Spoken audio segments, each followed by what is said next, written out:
Et lui n'a pas quitté son poste. Bonjour, comme tous les jours, on démarre avec Pierre Desreaux, de Pure Média. Pierre, qu'est-ce que les Français ont regardé ce week-end à la télé? Bonjour, et avant de vous donner les audiences d'hier, je voulais vous rappeler que nous avons changé d'heure. Et oui, nous sommes passés à l'heure d'hiver ce week-end.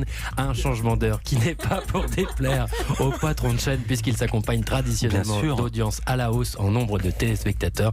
Nous suivrons donc d'éventuels records tout au long de la semaine. Alors, les audiences d'hier. Hier, c'est TF1 qui s'est classé en tête des audiences avec sa soirée ciné-dimanche. En cette période de vacances scolaires où les petits ont le droit de se coucher tard, la une misait sur le film d'animation américain inédit Tous en scène. 3 700 000 personnes ont suivi ce film avec des animaux chanteurs, 16,4% du public. M6 est deuxième avec un nouveau numéro de Capital, le magazine présenté par Julien Courbet. Capital qui proposait hier 4 reportages différents sur le thème frais et fait maison, enquête sur les recettes d'un succès. 2 500 000 téléspectateurs ont passé la soirée devant la 6, 11,6% de part d'audience. C'est un bon score pour Capital. Ouais. La troisième place, c'est pour France 3 avec de nouveaux épisodes de la saison 12 de la série policière canadienne Les Enquêtes de Murdoch. 2 400 000 fidèles étaient au rendez-vous des 2 épisodes inédits de la soirée, 10% de part d'audience. La quatrième place au pied du podium, on retrouve France 2 avec sa soirée cinéma, la 2 qui poursuivait son cycle autour du Hobbit, la saga dérivée du Seigneur des Anneaux. Hier, la 2 diffusait le second opus, La Désolation de Smaug, et 2 300 000 amateurs, 12,6% du public étaient au rendez-vous. Enfin, du côté des autres chaînes, c'est le chiffre qu'attendaient ce matin tous les fans de foot. Mais on le connaît. Canal+ tire son épingle du jeu avec le classico entre l'OM et le PSG, un match toujours très attendu. Paris a été magique et s'est imposé à domicile 4 buts à 0. Si, 4-0. Si.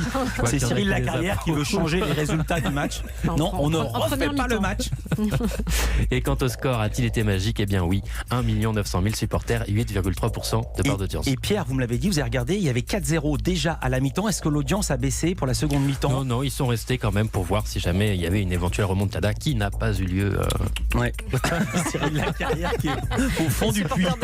Et samedi soir, alors les audiences. Alors samedi soir, comme chaque semaine, France 3 a dominé les audiences de la soirée du samedi avec sa fiction française. La 3 qui proposait le téléfilm policier inédit Meurtre à Belle-Île avec Charlotte de Turckheim. Joli succès à la clé puisque 4 300 000 téléspectateurs, 22,5% du public ont passé la soirée devant la 3.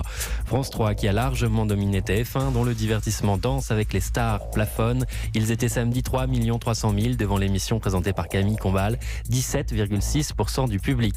Cette soirée spéciale Kids, au cours de laquelle Clara Morgan a été éliminée, les enfants et Clara Morgan, ça ne fait pas forcément bon ménage, a donc fait 1 million de moins que France 3.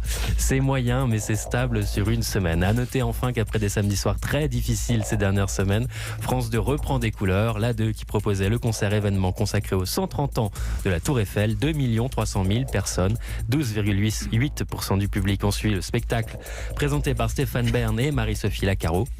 Et dans la foulée, On n'est pas couché de Laurent Ruquier a affiché une audience en nette hausse sur une semaine. 862 000 fidèles, 14% de part d'audience. Ils avaient touché le plus bas la semaine d'avant. Exactement. Merci beaucoup Pierre, à lundi.